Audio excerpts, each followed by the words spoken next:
Si tu te sens coincé dans ta vie, si quand tu regardes autour de toi, tu te dis mais comment ça se fait que j'en suis arrivé là? Si tu n'arrives plus à faire sens avec la vie que tu mènes, alors c'est que tu n'es pas sur le bon chemin, que tu n'es pas dans ta vérité. Dans cette vidéo, je vais t'expliquer pourquoi tu en es arrivé là et je vais partager avec toi la loi universelle numéro 1 à connaître si tu veux transformer ta réalité. Bienvenue dans les sagesses de Fanette. Je m'appelle Françoise, je suis coach certifiée, énergéticienne et j'organise des cercles de lune, des cercles de femmes qui aident à la conscientisation et à la guérison des blessures de l'enfance, qui aident à retrouver sa vérité, à récupérer son pouvoir personnel et enfin retrouver le bon chemin. Si ce sont des sujets qui t'intéressent, je t'invite à t'abonner à la chaîne. Non seulement tu seras tenu au courant des prochaines vidéos qui seront publiées sur le sujet, et moi ça m'aidera aussi à faire connaître la chaîne un peu plus. Avant toute chose, je dois te dire que si tu en es arrivé à un moment donné dans ta vie où tu ne te reconnais plus, où ta réalité, ton environnement ne reflète pas tes envies profondes, mais au contraire que ça te pompe de l'énergie, cet environnement, alors que c'est censé t'en donner, ça veut dire que tu n'es pas au bon endroit. Tu n'es pas sur le bon chemin. Tu as dû, à un moment donné, bifurquer et emprunter un chemin qui n'était pas le tien et qui appartient à je ne sais pas qui, mais en tout cas, c'est pas à toi. Et donc, il est temps d'arrêter de faire semblant, de te mentir à toi-même, de regarder, enfin, en tout cas, d'avoir le courage de regarder la vérité en face, pour justement te donner une chance de retrouver le chemin qui te convient à toi et d'avoir une vie qui te semblera beaucoup plus fluide à vivre au quotidien. Parce que c'est ça qui se passe quand on vit une vie qui correspond beaucoup plus à ce qu'on est profondément à l'intérieur de nous, de manière intime. Forcément, la vie devient plus fluide dans son ensemble. As within, so without. Ce qui se passe à l'intérieur, ce qui se passe intimement, intérieurement, se reflète à l'extérieur dans notre environnement. Donc forcément, si tu es connecté à tes désirs profonds, à qui tu es profondément au fond de toi, et que tu écoutes ces désirs, et que tu écoutes ces besoins, et que tu écoutes ce qui te fait te sentir vivante, ben forcément, ça va rejaillir sur ta réalité, sur l'environnement que tu peux observer.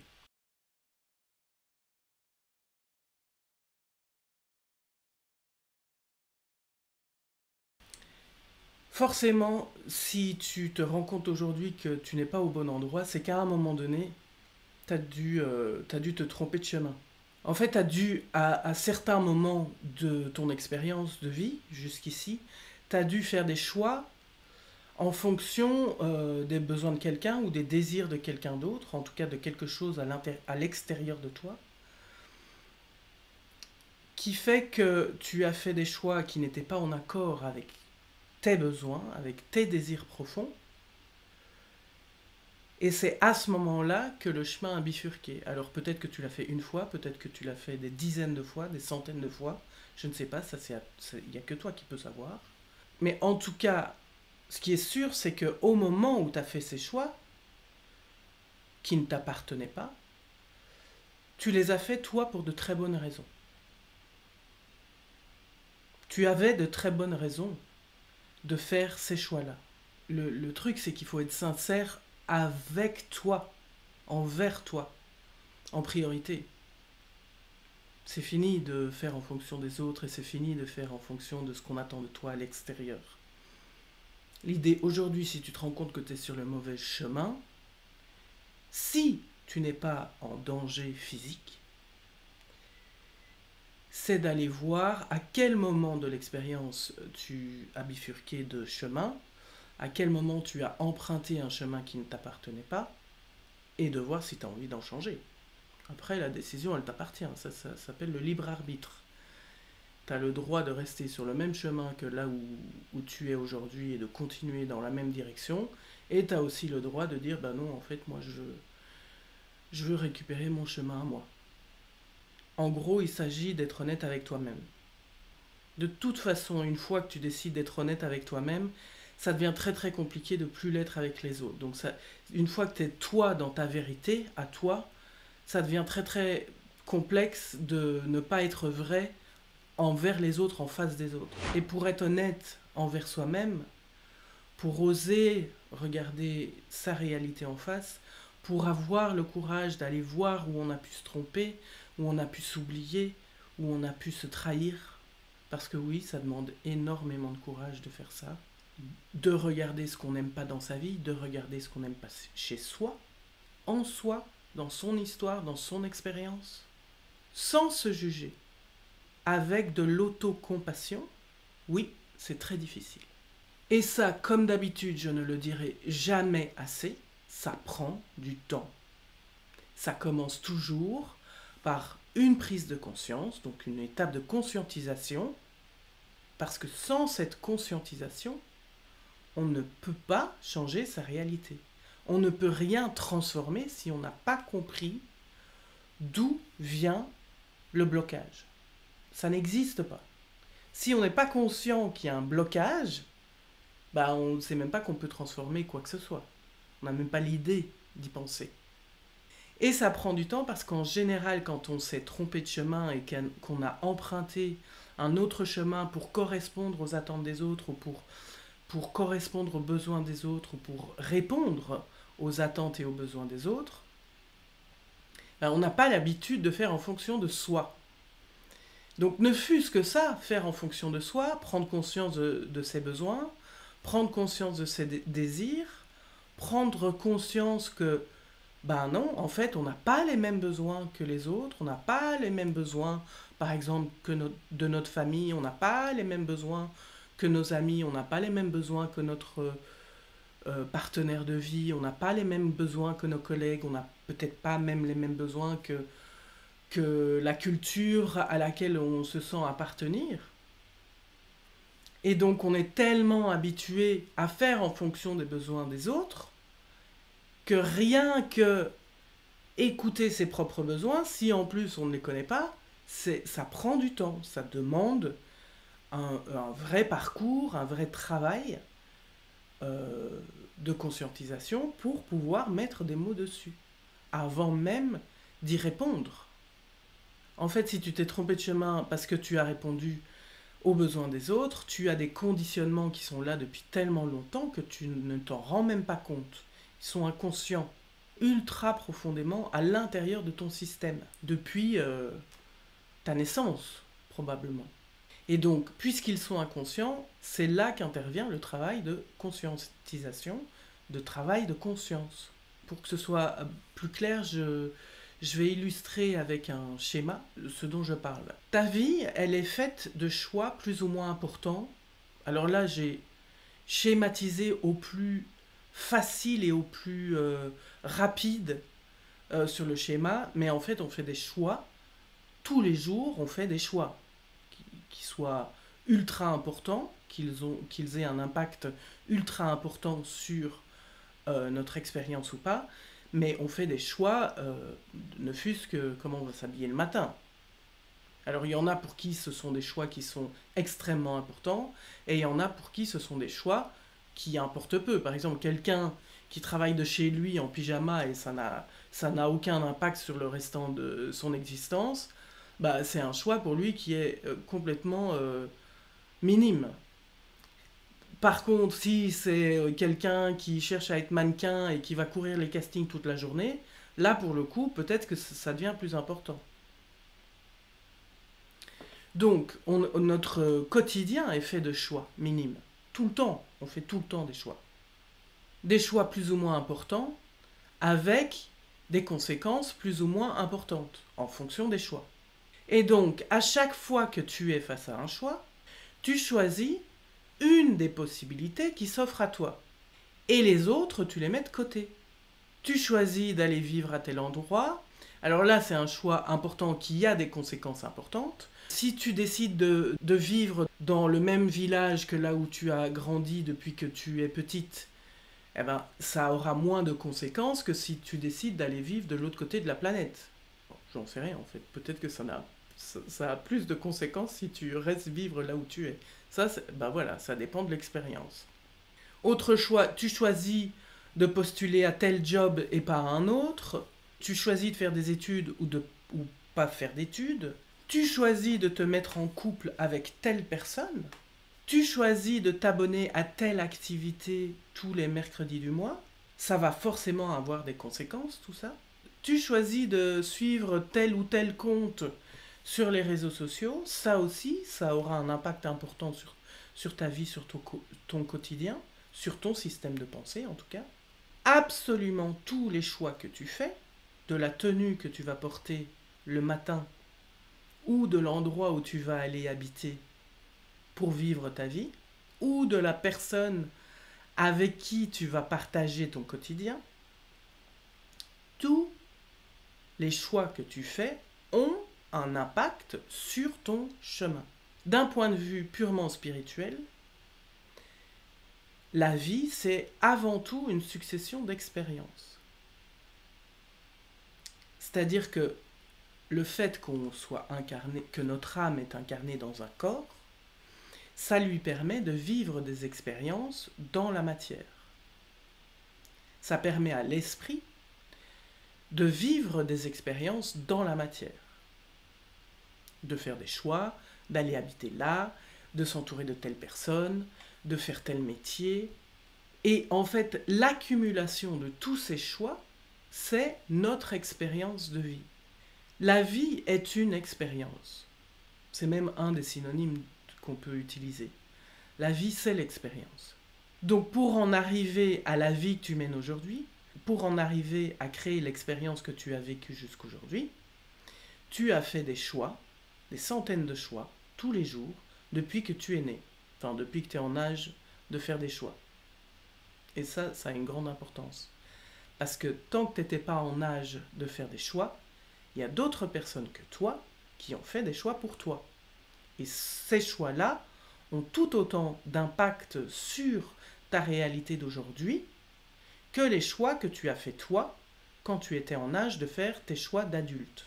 Parce que si tu avais fait tous des choix différents à chaque fois que tu as fait un choix, imaginons, tu n'as fait que des choix différents que tous les choix que tu as fait jusqu'ici, je peux t'assurer que ta réalité serait dramatiquement différente. Sans aller dans cet extrême-là, imagine ne fût-ce que tu aurais fait 3 choix importants qui étaient différents. Eh bien, ta vie ne serait pas la même aujourd'hui que celle que tu as aujourd'hui. Tu ne mènerais pas la même vie que celle que tu mènes aujourd'hui. Par exemple, si tu as fait des choix qui étaient guidés par la peur, tu as fait des choix toute ta vie, on va prendre le boulot. En termes de boulot, tu as fait des choix toute ta vie qui étaient guidés par la peur. La peur d'échouer, la peur de réussir, la peur de décevoir, la peur d'essayer de devoir parler en public, la peur de... Voilà. En fait, peut-être que ton rêve dans ta vie, ton désir le plus profond à l'intérieur de toi, c'était d'être actrice. C'était de monter sur scène.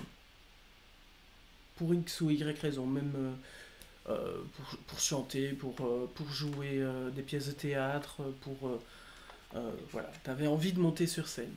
Et en fait, la peur de parler en public, par exemple, que beaucoup de gens ont, t'a empêché de suivre ce désir profond-là. Imagine la différence que ça crée dans une vie de faire des choix qui sont basés sur la peur. Quand tu fais des choix qui sont basés sur de la peur, tu fais des choix qui sont basés sur les croyances limitantes que cette peur engendre chez toi. Une croyance, c'est quelque chose qu'on croit comme vrai, mais ce n'est pas vrai. Et les croyances limitantes, c'est des croyances qu'on a sur soi et qui nous empêchent justement d'avoir accès à nos désirs profonds et d'avoir accès à notre vérité intime. Par exemple, je ne serai jamais capable de parler devant un public de 100 personnes en montant sur une scène. Ça, c'est une peur limitante. Moi, par exemple, j'ai choisi mes études parce qu'il n'y avait pas de maths dedans. Il n'y avait même pas de statistiques.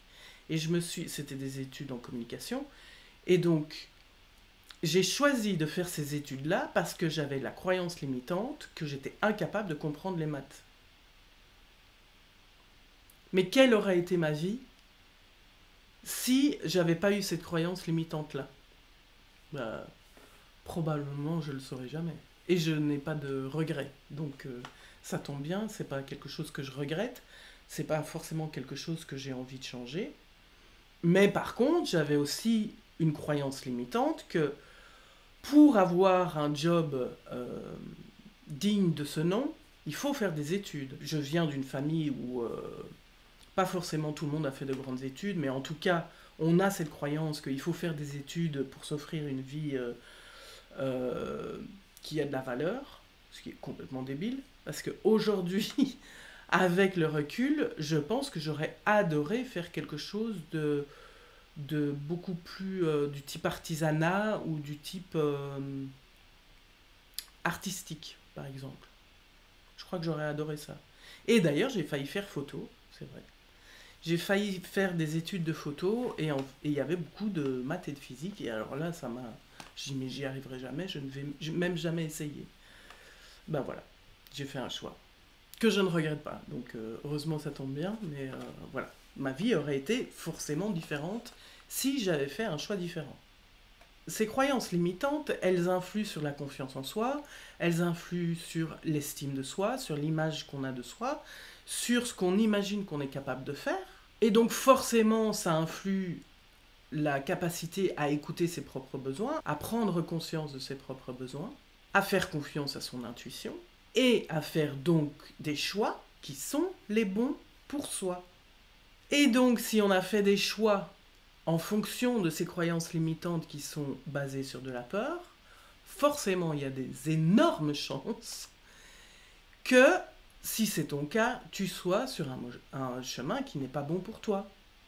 Tout simplement parce que c'est pas le chemin qui correspond à tes désirs profonds, c'est-à-dire ce qui te fait te sentir vivante, ce qui te fait aimer l'expérience, ce qui te fait aimer la vie que tu mènes, même si c'est parfois dur. Parce que l'expérience, on n'a pas dit qu'elle était géniale tout le temps. La vie, c'est pas censé être génial tout le temps. Au contraire, la vie, c'est une succession de hauts et de bas, et puis de bas et de haut. Mais quand on est sur le bon chemin, on le sait et on l'accepte. Après le haut, il y aura un bas, et après le bas, il y aura un haut. Ces croyances limitantes, elles ont un impact sur ta réalité. En tout cas, elles ont un impact sur le fait que toi, tu ne te sentes pas comblé par ta réalité, la réalité que tu mènes aujourd'hui.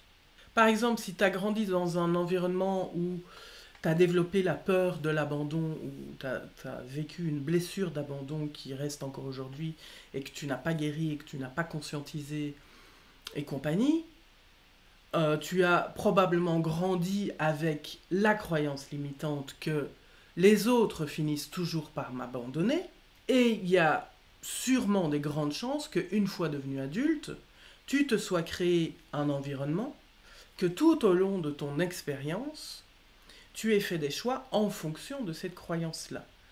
Que tu aies fait des choix, que tu aies appris à mettre de la distance avec les autres pour éviter d'être abandonné, puisque c'est ta plus grande blessure et ta plus grande peur. Donc tu mets les autres à distance avant même de leur donner la possibilité de t'abandonner, parce que tu es persuadé que de toute façon ils vont t'abandonner. Donc autant passer à l'étape d'après et toi faire en sorte que tu mettes de la distance, comme ça tu ne prends pas le risque d'être blessé à nouveau. Et donc là, la croyance limitante en termes relationnels, elle a un impact énorme sur la réalité que tu t'es créée. Ce genre de croyance, ça influe forcément sur tous les choix que tu fais à un niveau relationnel.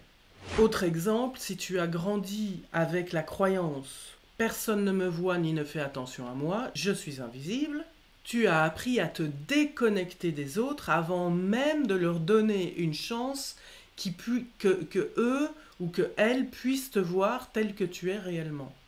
Par exemple, en portant beaucoup de masques sociaux ou en te créant un faux self d'une épaisseur que personne ne peut traverser ou personne ne peut déceler. Donc tu es tellement terrorisé à l'idée que les autres ne te voient pas, ne te considèrent pas, enfin, fonctionnent comme si tu n'étais pas là. Parce que c'est ce que... Évidemment, si tu as cette blessure-là et cette croyance-là, c'est que tu l'as vécue dans ton enfance et que ça a créé un traumatisme chez toi. Ben, du coup, c'est toi qui mets de la distance et qui te déconnecte des autres avant même d'avoir la chance ou l'opportunité de voir s'ils vont te voir ou pas. Tu t'empêches même cette possibilité-là, en fait, dans les choix que tu fais. Alors là, je pousse le trait pour que ce soit assez clair à quel point les croyances limitantes qu'on a sur nous ont un impact sur tous les choix qu'on fait. Parce que, évidemment, en général, ce genre de croyance, c'est pas aussi clair, net et précis que ce que je viens de décrire. Au contraire, c'est beaucoup plus sournois, et c'est pour ça que c'est compliqué de s'en rendre compte, puisque ça demande de pouvoir s'observer, de pouvoir prendre conscience, j'en reviens à chaque fois, mais pour moi, il n'y a rien d'autre qui puisse marcher qu'un travail de conscience sur ce genre de choses. Donc il faut pouvoir en prendre conscience pour justement pouvoir remédier à ce genre de choses. Autre exemple, si tu as grandi avec l'idée que tu ne pouvais pas prendre la place qui te revenait, tu as appris à te faire toute petite. Et ça a une influence sur tous les choix que tu fais. Notamment, par exemple, si tu rêvais de devenir actrice et que tu as appris à te faire toute petite, eh ben, tu n'as sûrement pas osé essayer de devenir actrice. Tu n'as peut-être même jamais pris un cours de théâtre.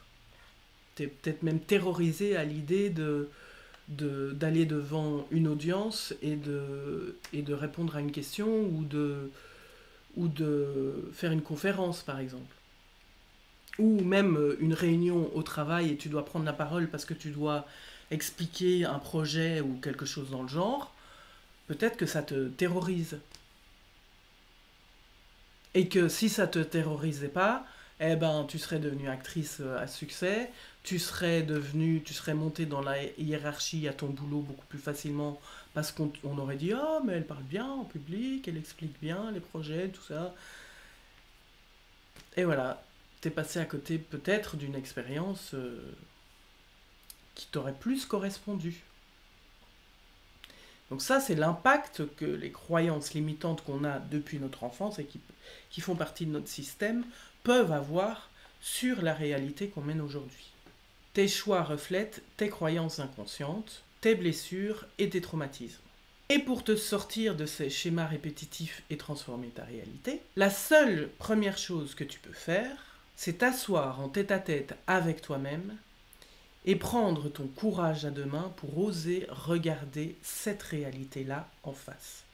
Je n'ai pas construit la vie qu'il me fallait, qu'il aurait fallu que je me construise pour me sentir comblée, pour me sentir à ma juste place, pour me sentir vivante, pour être passionnée par ma propre vie,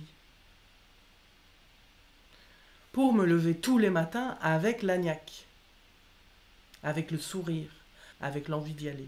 C'est l'étape, quand on n'est jamais passé par là, c'est une étape qui est extrêmement difficile parce que on a l'impression de devoir regarder en face des échecs, alors même que passer cette étape-là, c'est tout sauf un échec. C'est-à-dire c'est la première étape pour aller vers quelque chose qui est de l'ordre du non-échec. Alors je déteste le mot réussite, mais en tout cas, moi j'appellerais ça expérimenter le vivant.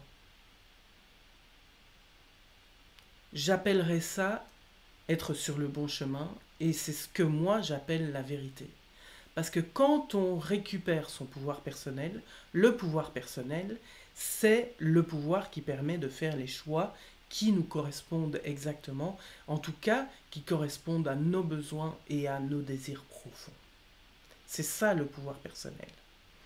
Et donc, quand on se rend compte la première fois, quand on a ce courage de regarder les choses en face, de se regarder soi en face et d'aller voir ce qu'on n'a pas envie de voir sur nous, C'est difficile, oui, mais c'est tout sauf un échec.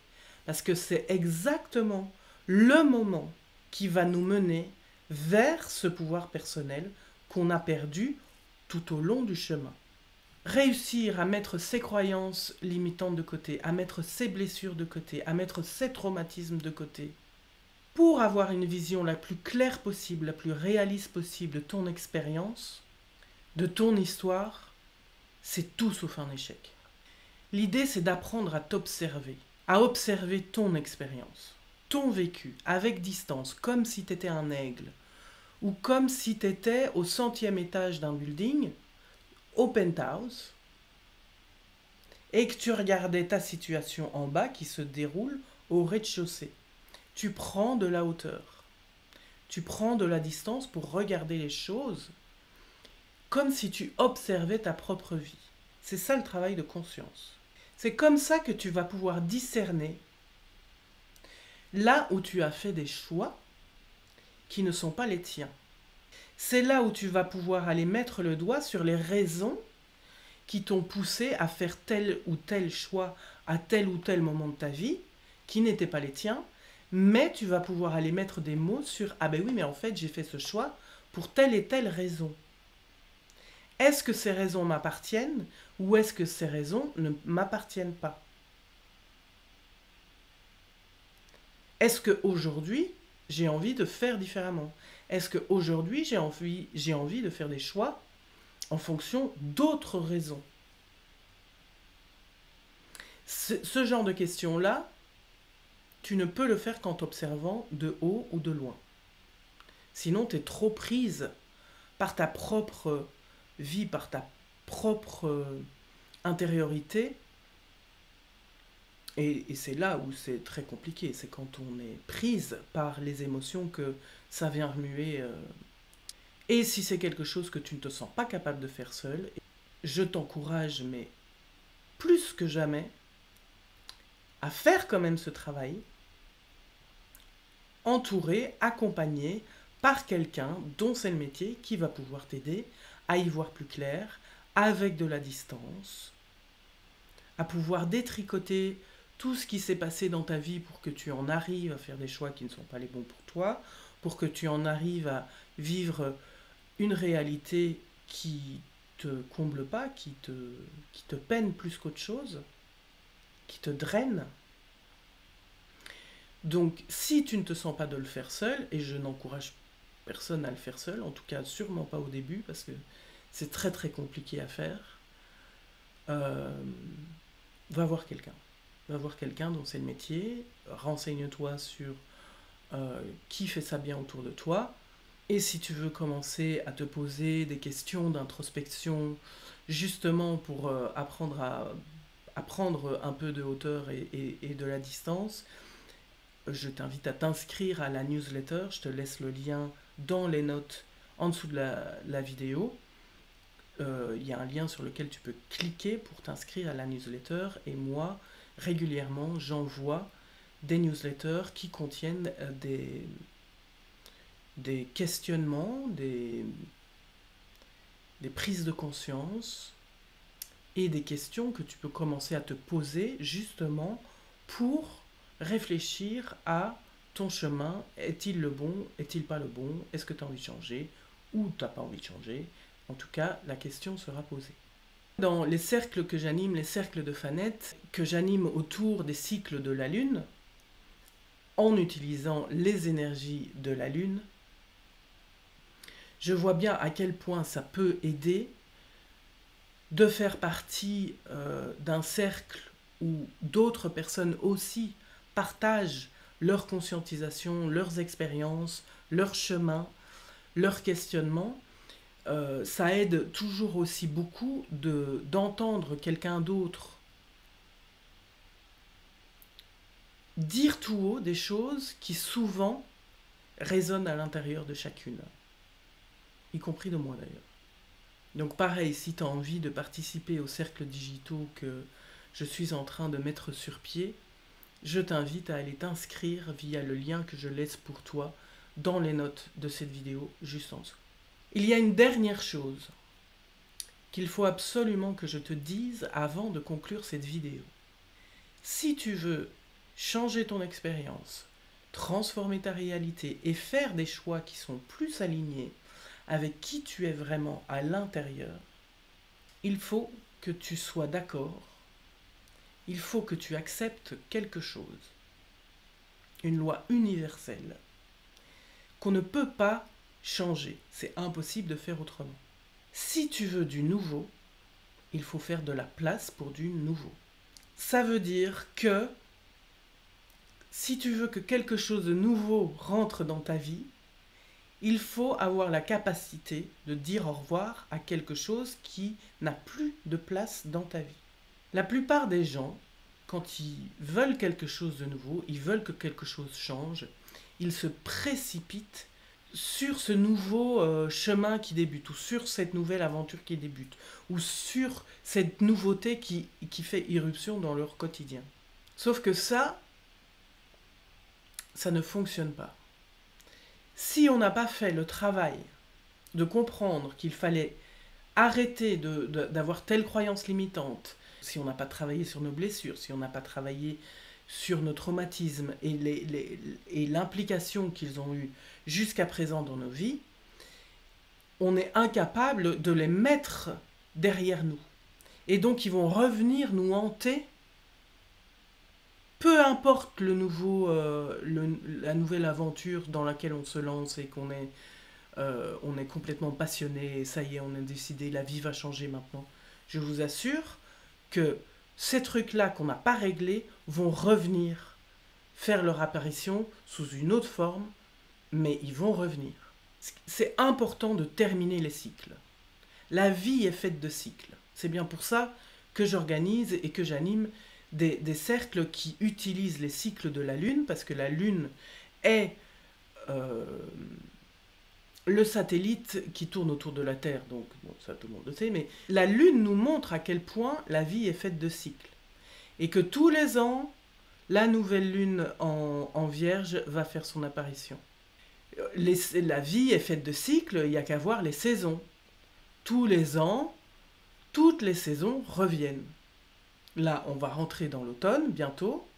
Désolé pour ceux qui ont encore envie d'être en plein été, mais il n'y a rien à faire. L'automne va, à un moment donné, arriver dans les semaines qui viennent. Et, comme tous les ans, on va pouvoir regarder que les feuilles tombent des arbres, et puis on va passer à l'hiver, et puis 3 mois plus tard, on passera au printemps, les feuilles referont leur apparition, les fleurs vont refaire leur apparition, et on passera après à l'été, et puis rebelote. Tout est fait de cycles. La vie est faite de cycles. Si tu veux qu'un cycle se termine dans ta vie, pour pouvoir en commencer un nouveau, il faut d'abord terminer le cycle qui doit se terminer avant d'engager un nouveau cycle. Si tu veux arrêter de faire des choix qui sont basés sur de la peur, sur des croyances limitantes ou sur la croyance, par exemple, que tu dois te faire petite, avant de passer à un nouveau cycle où d'un coup d'un seul tu montes sur scène et tu fais des grands discours, parce que c'est ce qui t'anime et en fait tu as envie d'être conférencière, avant de passer à ça, il faut d'abord terminer le cycle dans lequel tu te disais que tu devais te faire petite. Aller comprendre pourquoi tu te disais ça, d'où ça venait que tu avais cette croyance-là sur toi, et honorer la partie de toi qui a cru à ce truc-là pendant si longtemps, qui est sûrement d'ailleurs la petite fille intérieure qui n'a jamais osé prendre sa place parce qu'on ne lui a pas dit qu'elle avait le droit de prendre sa place. L'idée, c'est d'aller honorer cette petite fille-là, qui a sûrement souffert en silence, de prendre le temps de la rassurer, de lui dire qu'elle a eu raison de croire ça, parce qu'à un moment donné, c'était bien pour elle de croire ça, qu'aujourd'hui, tu as décidé de changer, et donc prendre le temps de terminer le cycle avant de passer au suivant. Sinon, c'est sûr et certain, cette petite fille, elle va faire un jump, et elle va aller dans le nouveau cycle, et elle va te retrouver dans le nouveau cycle. Et le schéma va se répéter d'une manière ou d'une autre. Peut-être pas sous la même forme, mais le schéma va se répéter. Si tu ne dis pas au revoir à une énergie, donc la petite fille intérieure qui croyait qu'elle devait se faire petite pour pouvoir être aimée, si tu n'honores pas cette énergie et que tu ne la laisses pas s'en aller, et donc ça veut dire que tu dois traverser cette énergie-là, guérir cette énergie-là, c'est sûr que cette petite fille va te suivre dans la vie d'après. C'est sûr. Vraiment, je t'en conjure, avant de te lancer à corps perdu dans ce nouveau cycle, prends bien le temps de terminer celui d'avant. Celui qui est en train de se terminer en fait, à l'heure où tu n'as pas encore commencé ce nouveau cycle. Fais le point avec toi-même. Avec honnêteté envers toi-même. Avec sincérité envers toi-même. Avec vérité envers toi-même. Assieds-toi avec cette petite fille. Parle-lui. Dis-lui ce qu'elle a besoin d'entendre. Dis-lui que tout va bien se passer. Remercie-la de t'avoir aidé toutes ces années à traverser toute l'expérience jusqu'à présent. Et si au contraire tu es terrorisé à l'idée de changer quelque chose dans ta vie et de passer à un nouveau cycle, sache que c'est tout à fait normal, l'être humain est ainsi fait qu'il est terrorisé par le changement, parce que l'être humain associe l'idée de changement à l'échec, au danger, à la perte. Sauf que la fin d'un cycle, donc quand le changement est imminent, c'est exactement là où le sol est fertile pour créer du nouveau, pour transformer ta réalité, pour récupérer ton pouvoir personnel et pour honorer la vérité, la vraie version de toi qui a des désirs profonds, qui ne demande qu'à être entendus et concrétisés. Exactement comme les feuilles d'automne qui tombent sur le sol sont là pour fertiliser le sol avant l'hiver et préparer le sol pour le printemps, quand un cycle se termine, ce qui était en train de mourir dans ta vie, ce qui est en train de mourir dans ta vie avec la fin de ce cycle, te prépare à accueillir ce qui t'attend après. Te prépare à accueillir la suite. Il est donc important que tu prennes le temps de conscientiser tout ça, de conscientiser où tu en es dans ta vie, où tu en es sur ton chemin, de conscientiser pourquoi tu as fait, de prendre le temps de te poser des questions par rapport aux choix que tu as fait dans ta vie. Est-ce qu'ils t'ont mené là où tu voulais arriver ou pas? Ou peut-être que même aujourd'hui tu as envie d'autre chose, tout simplement. C'est de cette manière que tu pourras laisser émerger une version de toi qui est plus vraie, qui est plus puissante, qui est plus vivante. Est-ce que tu traverses la fin d'un cycle en ce moment ou est-ce que tu appelles de tes vœux à commencer un nouveau cycle pour le moment? Est-ce que tu sens qu'il est temps de faire de la place à du nouveau? Dis-moi dans les commentaires si c'est le cas et comment tu fais pour traverser cette période. N'oublie pas de t'abonner à la chaîne, de liker la vidéo et de partager si tu connais quelqu'un à qui ça ferait du bien de la regarder ou de l'écouter. Moi je te dis à très bientôt et d'ici là, prends soin de toi.